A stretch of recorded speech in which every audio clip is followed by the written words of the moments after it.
Nagdesisyon akong humingi ng tulong kasi dumating ako ron sa point din na nagising ako na isang umaga, sira na yung lahat sa akin, magulo na, wala na akong direksyon. Dumating ako sa point na iniwan ako ng pamilya ko.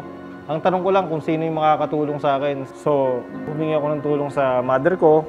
And yung mother ko kasi siya yung nag-iisang tao, naniwala na magbabago ako, naniwala na malalagpasan ko at hindi na mababalikan yung addiction. Siya yung naghanap ng mga tamang tao na makakatulong sa akin, kung paano ako mapapaiwas sa droga at kung paano rin ako mapapatigil sa paggamit sa droga. Magaling na mayroong CBDR kasi wala kaming ginastos kahit magkano. Yung proseso ko during nasa CBDR ako is mahirap nung una. Imagine, yung nakasanayan mo biglang mawawala. So napakalaking tulong nung program sa akin, especially yung sa counseling, family counseling, kasi doon paunti-unti inayos kami nung program, yung relasyon ko sa nanay ko, yung relasyon ko sa mga kapatid ko, tsaka yung relasyon ko sa mga anak ko.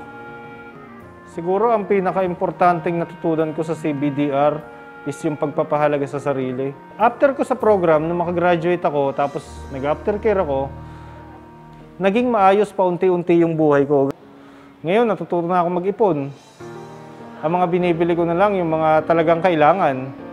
Siguro ang mensahe ko na lang para dun sa mga tao na nasa aktibong addiction pa. So gusto ko iparating sa kanila na mayroon mga tao na nakahandang tumulong sa kanila, may mga profesional na nakahandang tumulong sa kanila, may CBDR program na handang makapagbago sa kanila.